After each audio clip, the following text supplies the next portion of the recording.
Hello, everyone, and welcome back to another episode of Test, Learn, Grow, podcast by your friends here at Level Agency. My name's Miles, and I'm your host today. And our stars for this conversation are Mike Sarvo from Data Ideology and our very own Kyle Talgin. Gentlemen, thank you for joining me. Absolutely. Pleasure to be here.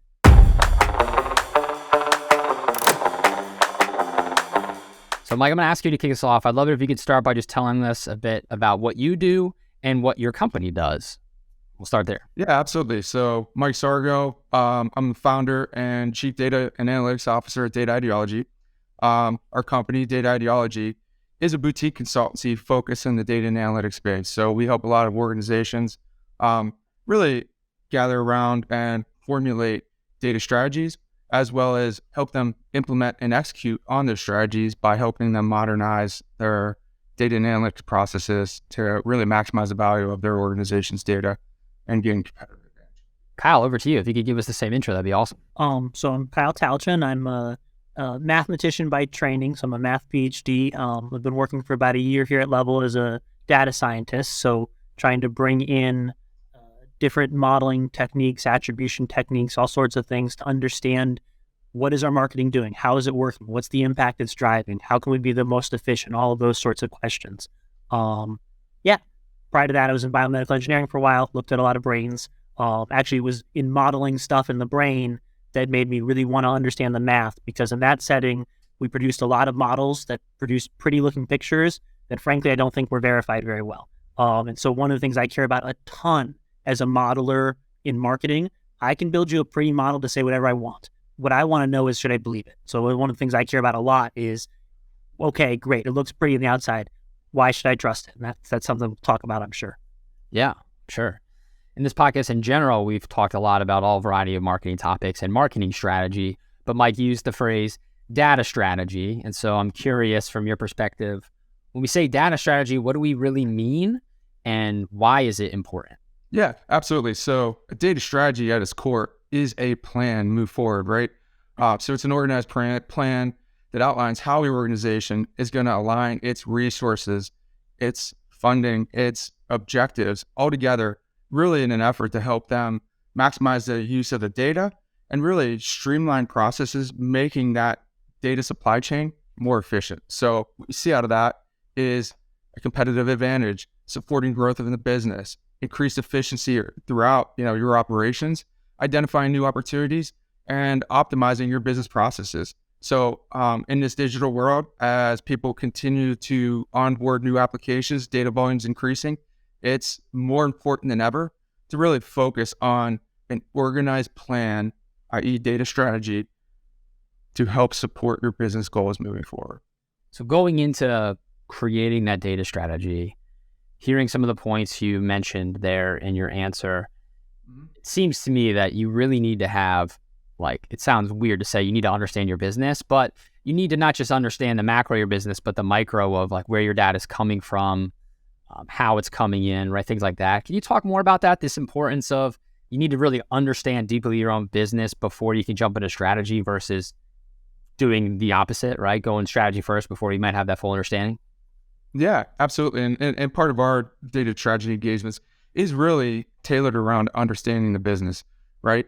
Understanding, the business objectives, the business strategy, and we tailor that around the specific needs of each business. So whether it be, each organization is going to be different. They're going to have different needs, different goals, different objectives.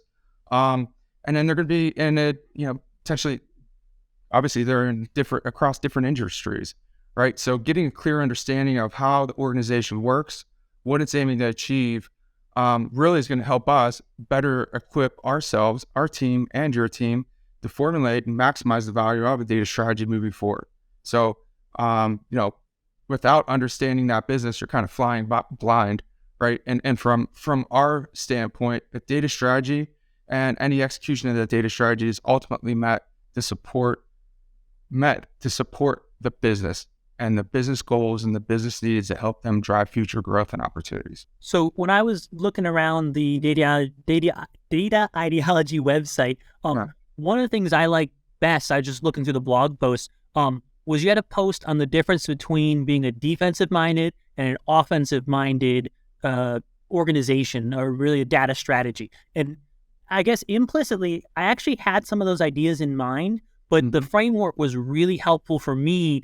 I'm on the level side, actually helping us with our marketing, and I realized we're really an offensive-minded entity, like very offensive-minded. But then I was thinking back to my days in medicine, where extremely defensive-minded, and what you care about, and what you can't have everything. Like whenever you design something, you have to design with trade-offs. Talk some about being offensive-minded versus defensive-minded, and what that means, and what some of the trade-offs are, because I think it's a really useful frame of reference. Yeah, and we look at it as like a balancing act, right? So from a level perspective, right? I'll assume that you're helping organizations gain that competitive advantage, identify new opportunities, and explore new markets, etc. So being more proactive with that data, going out there and achieving growth opportunities. From a defensive perspective, that's tailored around data governance, data security, monitoring data usage, protecting fraud and data breaches. So that's more of like that defensive minded type of concept. And for us, when we help work with an organization, we help balance those needs, right? So we do weave in data governance in everything that we do, and we make sure that the data is secure throughout. But there's that balancing act of how we put it together, what pieces fall in what order, as we lay out that plan, that roadmap to help the organizations achieve their goals. Yeah, what I liked was thinking about what's the cost of something going wrong, and what's the benefit of something going right. So like for us, if I get something wrong, it's not the same as if a bank or a hospital loses data. Like they have to, for them, the impact of a data breach or losing something is really impactful. Whereas they don't have to be as quick winning, or they don't have to be quite as agile in certain senses. So they get more defensive minded. Whereas in the marketing agency, like, okay, I get something wrong, like it's going to happen all the time. But if I can get some wins, like I got to pile up a lot of wins. So the offense and defense, it's literally what they're about. It's like, you're geared more towards wins or preventing losses. Yeah.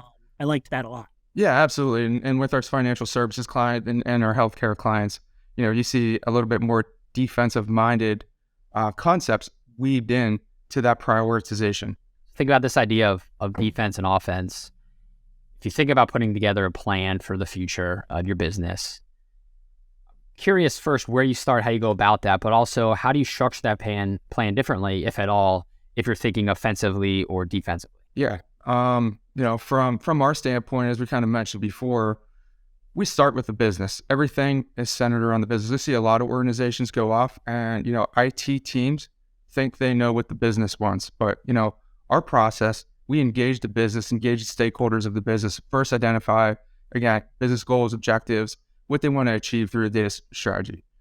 Then we take it into what is the current state? What do we have in place today?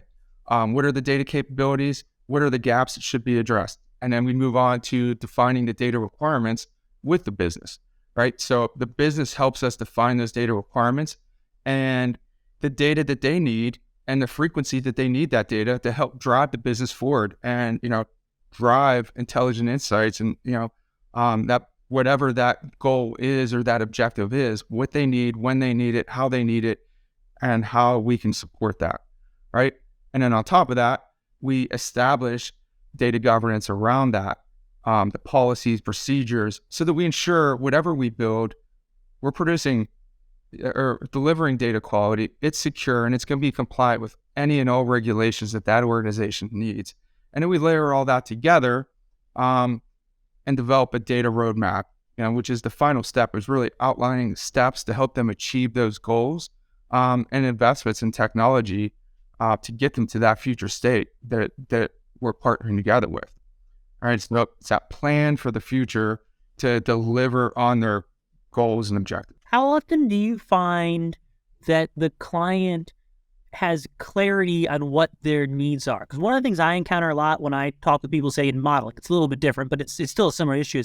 They might say they want something, but their actual needs might not quite be that. I have to assume you've got wide experience, have seen a lot of stuff. You might hear something and in your head you're going, no, actually, that's not where your big pain point is. It's here. How do you help move them from what they think they want to what they actually need. I assume that's pretty challenging on the front end.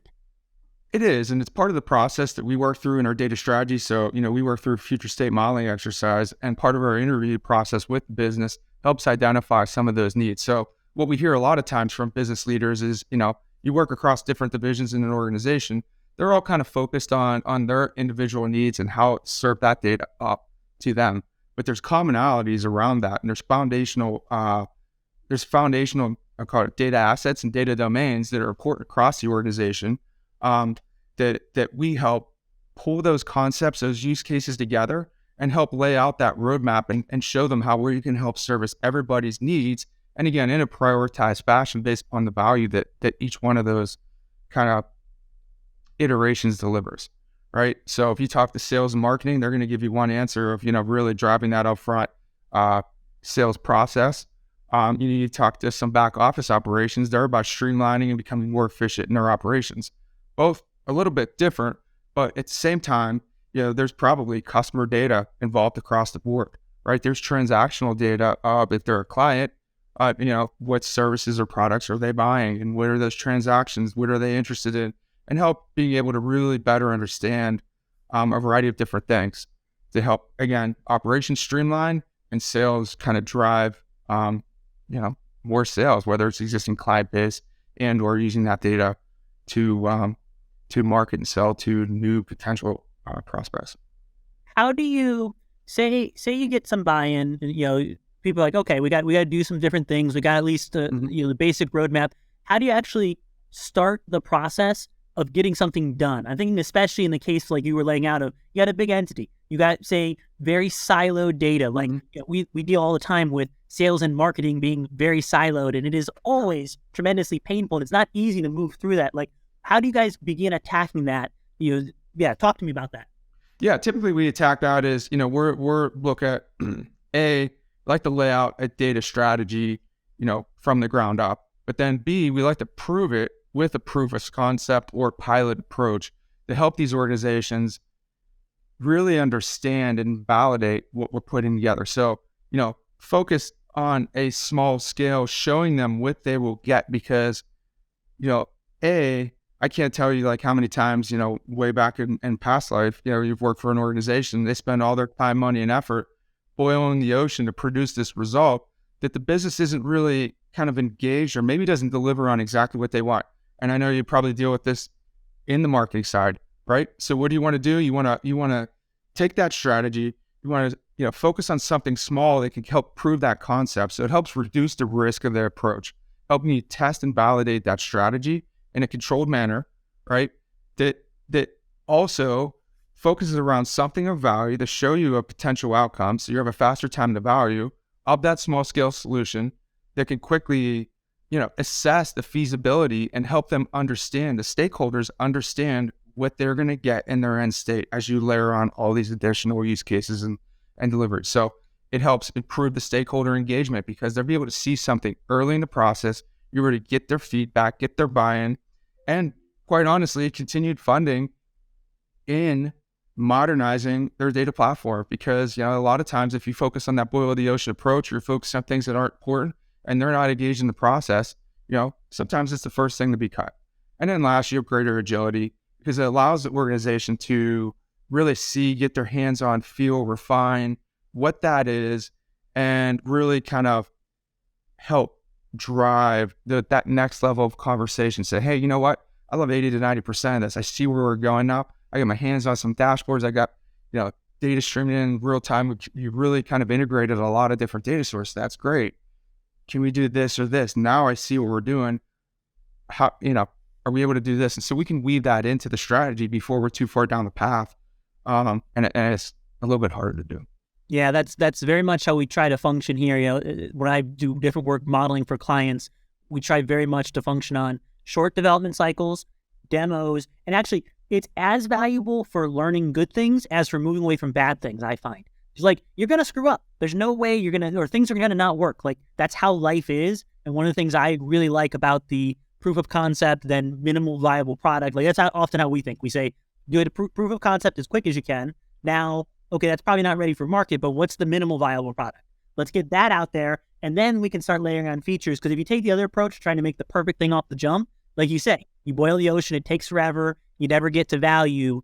So I love everything you said. That fits very well with how we try to operate here. Yep. And like you said, we call it pilot, proof of concept, MVP. We've used a variety of different terms, but in essence, they're all the same. Mike, you're starting to follow this thread, and I want to continue pulling on it because I think there's more you could say on it. But you're starting to speak to how people see value from these efforts, right? Defining as an ROI, or just see that it's working to continue investing money into it. So, what are some ways companies you work with see true value from data science and projects with y'all?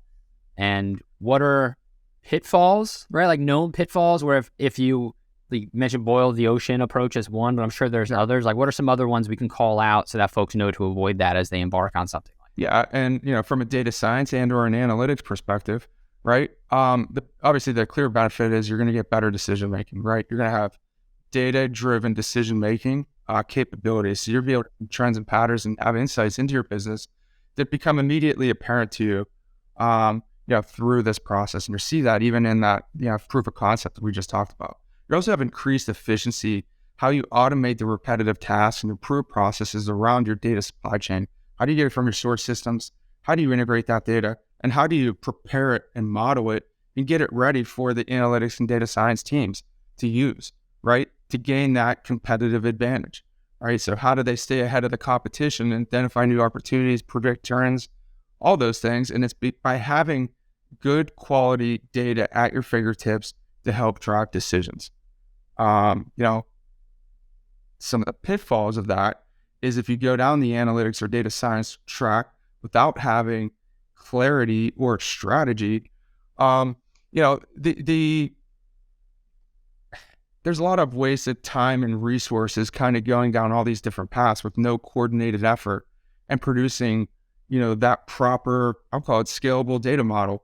Because, ultimately, I see plenty of organizations where they're going hire a data scientist, and the data scientist and the data science teams spends a tremendous amount of time and effort integrating that data, pulling all that data together, and not doing actually the data science job. They're collecting, they're manipulating, they're transforming data. They're doing all these data management tasks because the data is not ready for them. So again, having that lack of clarity and plan has people thinking, hey, I'm going to hire a data scientist, or I'm going to hire some report developers, and they're going to solve all these problems. So they spend a lot of time, and again, a lot of time around data quality issues, right? So, Kyle, as you said, that data is only as good, your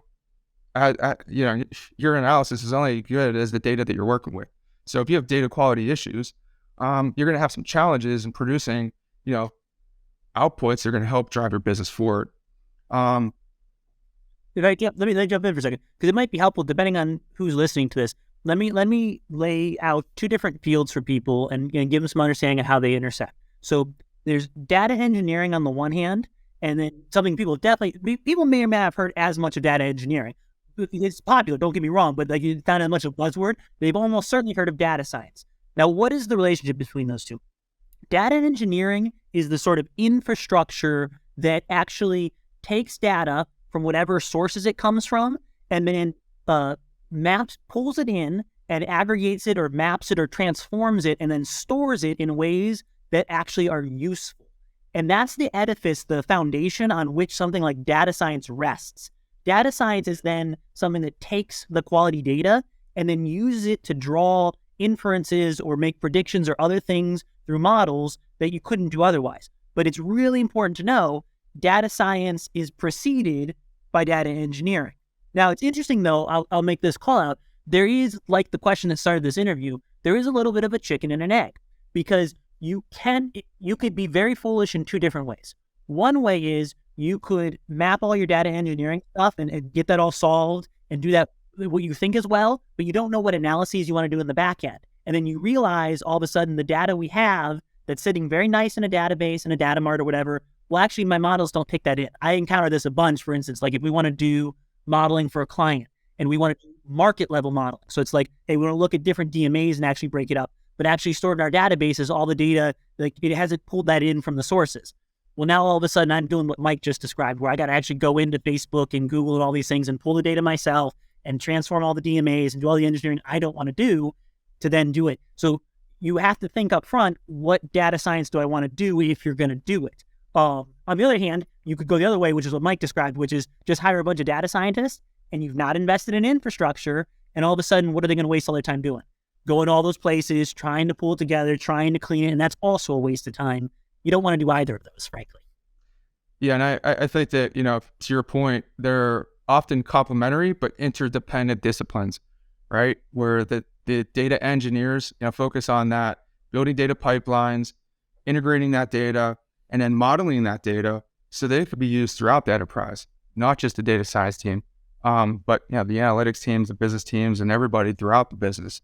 And to that point, the data science team is always part of that discovery process and that business process, because ultimately the data science team is tasked with delivering insights to the business leaders that help them make better decisions and become more competitive and gain that advantage in the marketplace.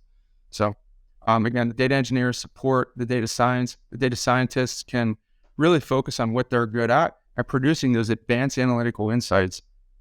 And the data engineers make sure that data is organized, cleansed, accessible, and a governed quality way through an enterprise data model. It's one of the things I like best actually working at Level is we've got our teams are organized as cross-functional teams. So like the people we market to, those teams have, media people and client services and account people, creatives. But then we actually do have one functional data team, and we basically have two halves. We've got an engineering half and a data science half. And so I really like the balance we've got where we basically function as independent little groups, but we have a lot of coordinated activities so that, because like day to day, I'm not doing what a data engineer does. Like it'd be a waste of my time to know how to do it or to set it up. Like that's their job, but they need to know what I need. And I need to know, so there's a lot of communication. I think we've struck what I think is a decent balance for that interdependency. Because if you get that wrong, neither side functions well. 100%. So data is a team sport, right? I like. Yeah, absolutely. Actually, could you say, Mike, talk a bit, because you used the word model there. Yeah. As a data scientist, you used it slightly differently than what I would use the word model. Talk about what you mean by model there. Maybe I'll say what I mean by model, but it's helpful if people are hearing that word. There's two slightly different uses going on.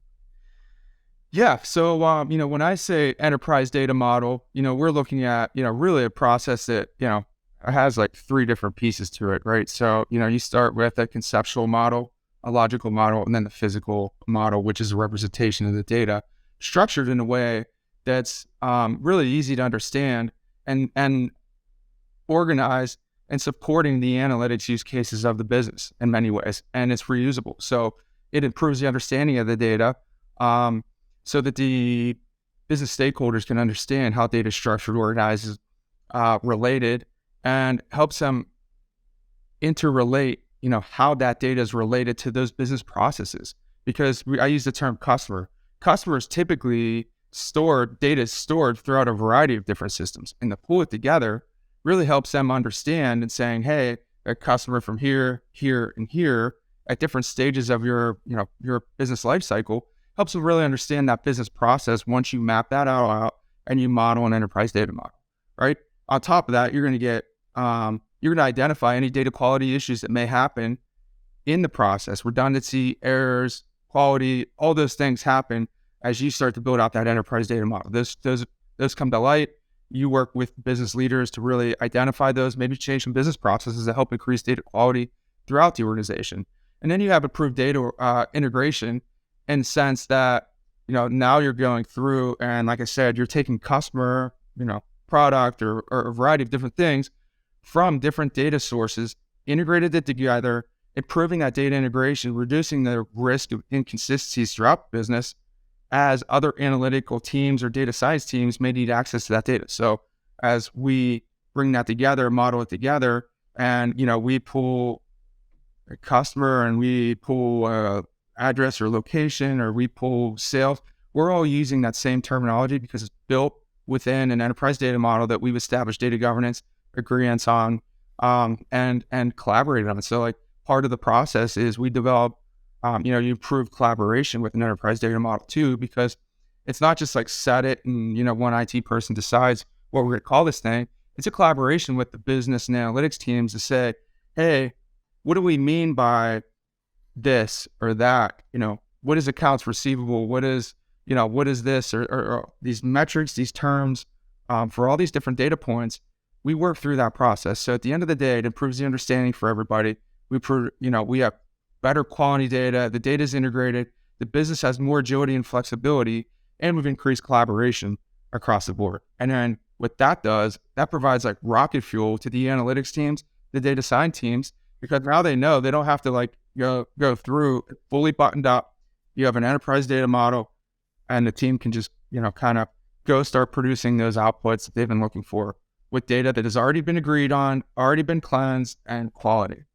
That's exactly the thing we were just talking about a second ago. And I can't overstate, as the data scientist, your rocket fuel comment is exactly right. The importance of this step, because then all of a sudden, if I don't have to worry about data issues and I can just do what I consider modeling, like my level of modeling on top of that, it's phenomenal. And I can talk firsthand at level. We've got these cross-functional teams, and so they serve different areas. We got a couple B2B teams and e-commerce, a couple EDU teams, and we've been going through a very mini-scale process of that relative to what I think you're used to, where we've been having to standardize our campaign names because we had different teams naming things in some different ways. And all of a sudden, when me as the data scientist, I want to come in and make a media mix model that can learn across the B2Bs and the EDUs, it's a nightmare because all these campaigns are named different ways. It's basically impossible to pull all the data I want. Like if I want to build a model that looks at different audiences we address and all these things, I can't do it. So right now we're going through that process, and it's painful and it's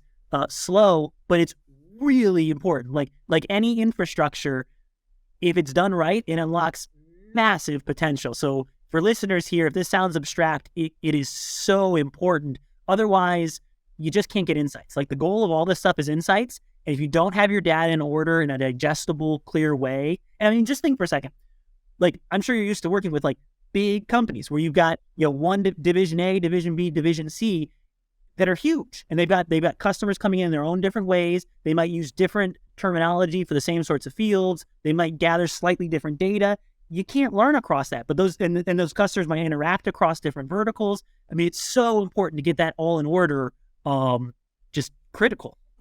Yeah. And quite honestly, we work across a variety of different customer sizes, but we have a lot of large enterprise clients that we work with. And it's not uncommon for us to work with an enterprise client. And, we work with 12 to 16 different departments, and everybody else has their own data warehouse. Each department has their own data warehouse. And then you start uncovering it. And the reason why we're hired is because, sometimes each department's reporting up to the C-suite and they're producing reports that are conflicting with each other. And, at the heart of it is each department has defined their own terms and their own definitions around what is a customer, what is an account, what is this, or that. And at the end of the day, it's a collaboration, and the business needs to work together to produce one enterprise data model that can feed all these different departments so that when they pull customer or account or this or that, they're getting the same answer, the same calculation is defined. It's all buttoned up for them. And now you start to have consistency in those answers and quality in those answers for the business. So it's all about supporting the business, from our standpoint. And I think the reason that people continue to work with data ideology access, to continue to take on more and more data and analytic projects within our clients, is the fact that we engage the business. We insist on the business being engaged, and it's a business-led exercise for us. And we work with the IT teams to deliver and execute on that, once we understand what the business wants. One of the things you said that also should be just re-emphasized, you mentioned it's not a static something. So you get brought in, you do it, great. Like say you get that data model, great. But guess what? Businesses evolve, things change. You can't stay rigid, but you can't be completely flexible. Like you can't go all over the place. So the other thing that I think anyone listening to this, please take away, you have to keep paying attention to it. It's not you do it once and then it's done. Please talk about that. Like you have to keep working at this as you go along. Yeah. So, we talked, I guess, early, we talked about, data strategy is like a new thing, right? But a lot of times we're brought on to enhance an existing data strategy or to update a data strategy that may be in existence, right? So, we go through the process and say, here's the strategy that was put in place 2 years ago. But hey, guess what? We're swapping out. We're going through from one ERP system and implementing another ERP system or CRM or whatever. Or, hey, we're onboarding this new, product master, application. It's going to take over this data and it's no longer going to exist in these other different applications. So there's a different way of handling those things, right?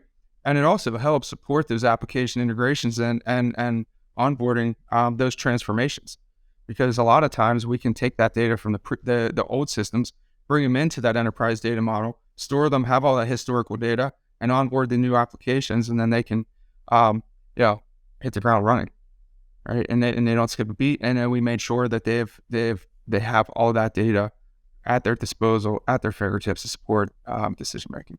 As the data scientist, I'd like to actually hear, because you guys are much more on the infrastructure end, right? You're much more on the setting up the engineering and things right, so that you can say unlock data science. Talk to me about so, and we've touched on them, but let's just hammer home, because it's such a buzzword. People hear lots of things. You got the chat GPTs, the artificial intelligence, machine learning. You hear all these buzzwords. Yeah. What is data science, and when is it done well and when is it done poorly? We touched on some of it, but give a little wrap there, because it's useful for people to hear this so they don't think it's just magic and everything works. Yeah. So to me, data science is really gaining that deeper insight and predicting based upon data that you have, right? Past history is predicting outcomes into the future, right? So, there's a lot of advanced use cases, for data science. And, we see them throughout, healthcare, financial services, et cetera. They're different. It's not magic, but it's really predicting and forecasting based upon historical data and any other third party or a variety of other data sources that you pull together and start to build these models. And you're saying predictive models, right? Not enterprise data models. So you start to build these predictive models to support, those predictions and those forecasts that are driving the business forward, right? Yeah, I didn't answer. So we got Mike's answer for what a data model means from his end of work. Yeah. So I didn't actually give my end for a model. So when I, as a data scientist, if you hear me use model, Mike is using it to refer to how data flows in the entity and making sure you have similar names for things and different systems talk together, and you just know how all the data, I think about it like literally infrastructure in my house, like how all the pipes are going to wire together and flow and communicate. When I talk about model, I mean, usually it's some sort of code mathematical representation of a problem that will allow you to do the things Mike was describing, to predict and to extrapolate and interpolate, where you feed in information and you fit parameters on a model to then be able to make these sorts of predictions. That's the modeling in my world. Both are valid. It's just need to know. You probably hear a little more from my world, because people hear data science a little more often. Both are critical. And a lot of times we get kind of tapped in because they hired a data science team, and they're, like I said before, they're spending all their time building the plumbing and the electricity. Again, we use the house analogy all the time. And so, what I'll leave you with is the fact that for any organization to be successful, you need to have a good data foundation. So in a house, the key to a house, you build a foundation is going to fall apart, the house is going to fall down, right? So build a solid data foundation. Okay. And then when we integrate all that stuff, that's your blueprint for success. That's how the plumbing, how the electrical lines, how everything's going to get connected together, right? And then we produce on to finishing, right? So all the analytical and the data science kind of predictive models, automated decisions, really taking it to another level. So again, from our standpoint, that's how we work hand in hand. And a lot of data science teams or data scientists don't want to do all that, building the pipelines and bringing that data together. They want to focus on building the predictive mathematical models that they're accustomed to building, and not necessarily build that data foundation. They're a lot of times expecting that data to be there ready to go for them. And it's, as the data scientist, I can say, at least from a data scientist perspective, that is 100% accurate. Not only do I not want to be doing that, I'm not that great at it. Like, I can do it, but it's not my skill set. It's like asking one person to do something. My wife's a physician. She used the analogy, you want to work at the top of your license. which means you want to work at the things that actually distinguish you and that you're actually hired for. As the data scientist, you hire me to do those predictive models. You don't want to waste me doing that other stuff. For one, I suck at it. And for two, it's not what you're paying me for. So like invest in that infrastructure so that I can do my job. That is 100% everything you said I agree with. Well, Mike, Kyle, it's been a great conversation. I'm loving all the metaphors out here, from rocket fuel to home building. Now we introduce medical into it. Love it. Yeah. So rocket fuel is my favorite, so I'm going to lean into that one, Mike. All right. If companies listening to this want their rocket fuel, right? How do they get in touch with Data Ideology if they want to talk to you more about potentially bringing you on for a project? Yeah, absolutely. So they can go to our website, dataideology.com, of course. They can connect with me on LinkedIn. Follow Data Ideology. Reach out to us via email, info@dataideology.com, and or call our office at 724-473-5221. Thank you both again, and thanks to everybody listening. We'll catch you here next time on Test, Learn, Grow.